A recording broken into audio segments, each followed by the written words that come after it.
How much influence do you think the Mexican cartels have in the city you currently live in? I'm going to show you the map for you to learn more about it. You will be shell-shocked. But before I do so, earlier this year, the president came out with Tom Homan. They qualified the Mexican cartels as an FTO, which is a foreign terrorist organization. And he's going to wipe you off the face of the earth. You're done. Qualified. Tom Homan says in multiple interviews, President Trump will wipe them off the face of the earth. Just like he did ISIS and the Caliphate. We're not just going to attack in Mexico, the Jalisco cartel. We're going to attack them in the 43 countries they have operations in. We are attacking them worldwide. And it's time for America to wage war on the cartels, which we are doing. This is from the Drug Enforcement Administration, showing where they're at. These are areas where the major Mexican transnational and criminal organizations have influence in. Look at this map. Atlanta, Jackson, Gulfport, Galveston. You got Houston, Denver, Kansas City, St. Louis, Oklahoma City, Lubbock, Sacramento, Modesto. They're all over the place, right? But when you look at this, you're like, well, they're kind of leaving North Dakota and South Dakota alone. Look at this one here. They are coming to a city near you. They are officially everywhere, but you need to know about the history of what's happened here. This is a very important chart I'm going to share with you before we get into this episode. You ready? When it comes down to 5 drugs, cocaine, marijuana, heroin, meth, fentanyl, in the 80s, when you look at the estimated drug smuggling from Mexico to the US by decade, by tons, how many tons they move. Look at that right there. Cocaine, 50 to 80 tons per year. Marijuana, 1,500 to 2,000. Heroin, 5 to 10 tons. Meth, less than a ton. Fentanyl, 0. 90s, cocaine goes up a little bit. Marijuana goes up to 2,500. Heroin, 2Xs. Meth, 5Xs. Fentanyl flat, nothing. 2000 to 2005. Cocaine gets all the way up to 150 tons. Marijuana goes to 3,000 tons. Heroin is 20 to 30. Meth is 10 to 20 tons. 20 years ago, fentanyl was 0. Literally nothing coming to the States just 20 years ago. Then 2006 to 2010, cocaine goes all the way up to 200 tons. Marijuana goes lower. Heroin is 30 to 40. Meth goes 20 to 40. And then all of a sudden you see a little bit of fentanyl, but less than a ton. 2011 to 2015, cocaine drops. Marijuana drops, heroin goes up a little bit, meth goes up a little bit, and then next thing you know, fentanyl 10Xs. 2006 to 2020, cocaine goes up a little bit, marijuana drops again, heroin goes up a little bit, meth goes up, and then fentanyl goes up 50%. And now 2021 to 2025, cocaine stays the same, marijuana is the lowest it's ever been, heroin drops, meth goes up, and fentanyl is 12 to 18 tons every year coming to a city near you. I have so much data I want to share with you about the Mexican cartel. We're going to talk about that today.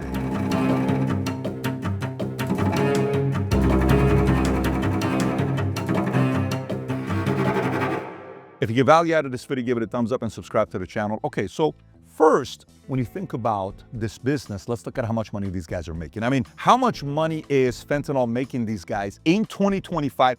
Estimated annual revenue just from us as a customer. You ready? 40 to 60 billion in 1 year. Cocaine is 25 to 35 billion. Meth is 20 to 30 billion. Heroin is 10 to 15 billion. And marijuana is officially less than 5 billion. But we need to know the history. Were they always this big? Were they always this powerful? Did they break apart? Did something happen? When we think about these types of things, who do we think about? We think about Colombia. We think about Pablo Escobar.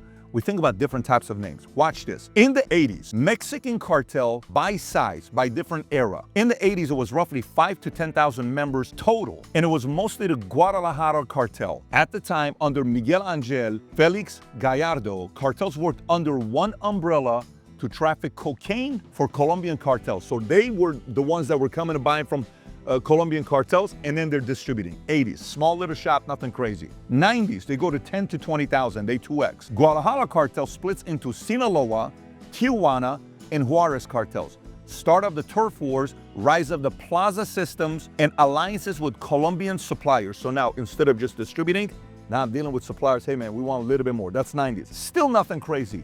2000s, 2000 to 2006, they go from 10 to 20 to 30 to 50,000 members across 6 to 8 major cartels. This is when they started attracting special forces called the Los Zetas. Ex-special forces guys joined them. Militarization of cartels, expansion of controls over municipalities and police.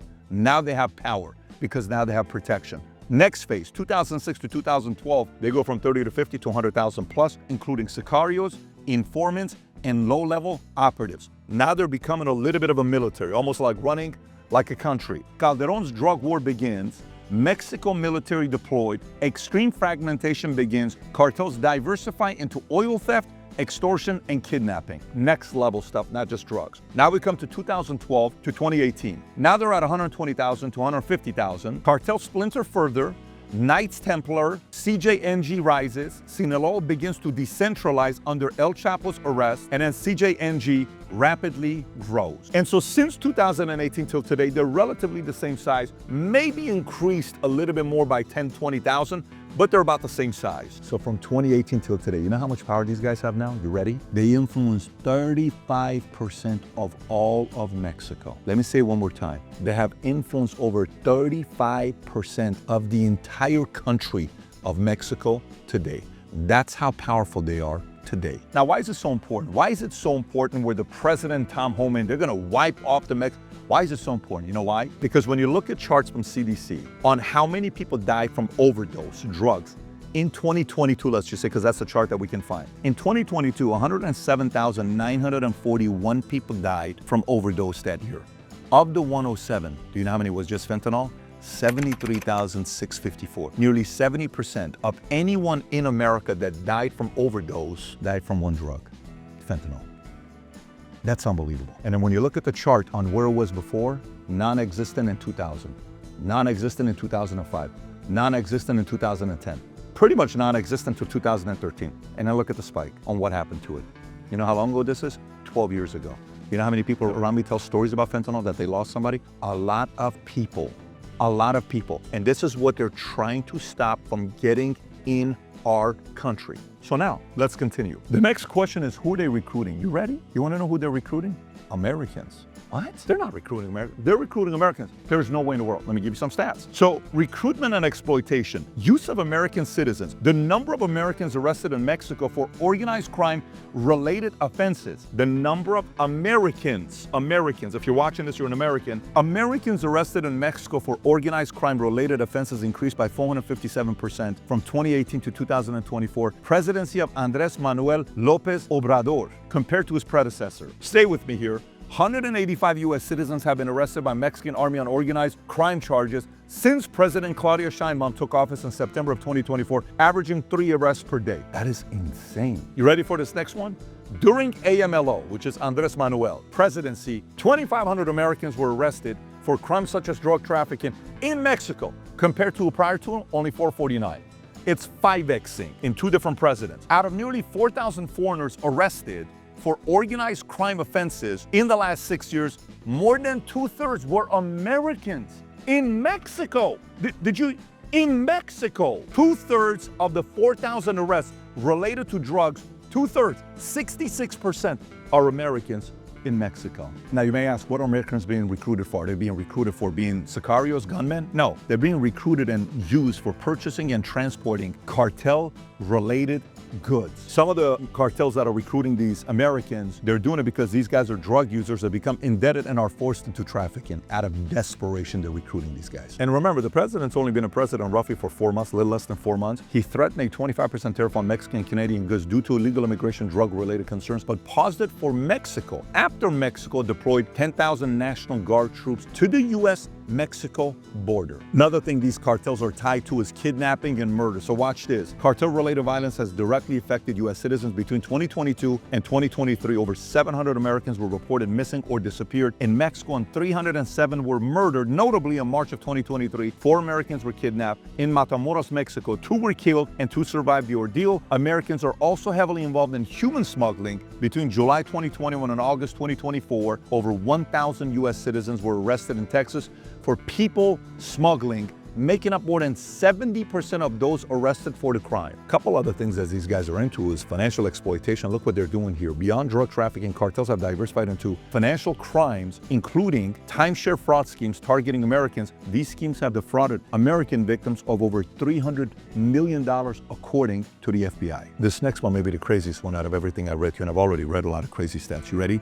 According to the CDC, they estimate that the opioid overdoses cost the U.S. economy nearly $1 trillion annually in lost productivity, healthcare expenses, and law enforcement efforts. $1 trillion just because of this. 1 trillion. Another business model they have on how to make money is human smuggling. People that want to come to America, cartels help them. They're making billions of dollars of profits. They charge an average migrant $5,000 to $10,000 to smuggle them over to America. Remember the 80s, we would watch mob movies and somebody would come in and say, hey, moving forward, you're gonna pay me 20% taxes on everything that you're making. I'm with the Colombo family, I'm the Gambino family. They're doing the same exact thing, extortion and threats to U.S. business owners. Cartels have extended extortion rackets into the U.S., targeting truck companies, agriculture businesses, and nightclubs. In California's Central Valley, cartel-linked gangs have infiltrated the avocado and cannabis industries, leading to violent turf wars and property destruction. Think about that.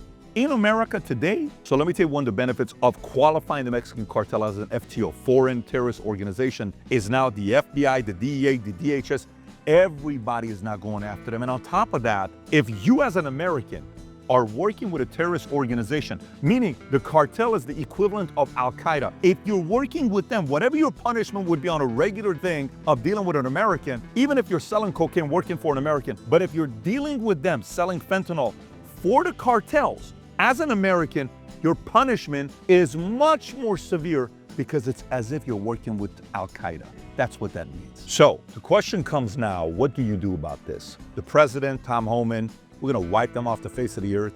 You better do it now. It reminds me of China.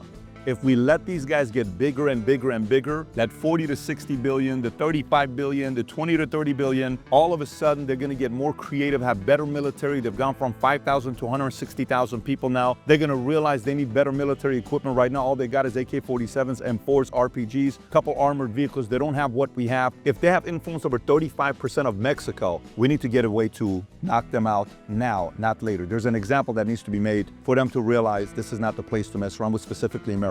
CNN is interviewing one of the Sinaloa members. He says, so what do you think about the fact that the president and they're doing what they're doing? Is it impacting your business? No, I actually respect what he's doing. What would you say to him if he was watching this? I respect what he's doing. I understand his priorities to protect this country. But the problem is the consumers. They keep consuming our products. Problem is consumers. They keep consuming our products. So because they keep consuming our product, this is why we're making, a couple $100 billion or whatever kind of money they're making. I love what they're doing. I hope the president, Tom Homan and others, go even stronger. But they need an example. The example needs to be bigger and bigger and bigger, and a public one, similar to what happened in the 80s, when the mob was eventually put to rest in New York because 245 people went like this. There needs to be a massive example being made for them to realize you cannot be doing this. And not only you cannot be doing this, you cannot be doing this where? Here. You cannot be doing it here. Get out as soon as possible before havoc. So, I'm supportive, but the one thing I wanted to do this video with, what Brandon brought up and the team brought up, is we wanted to make you aware of what is going on in a city near you. This isn't just Mexico, and how they're recruiting Americans to go work for them and help them out. If you got value out of this video, give it a thumbs up and subscribe to the channel. And if you want to learn more about content like this, you've never seen the fentanyl epidemic even deeper, we did a video on this. It's an incredible video. Click here to watch the video. Take care, everybody. Bye-bye, bye-bye.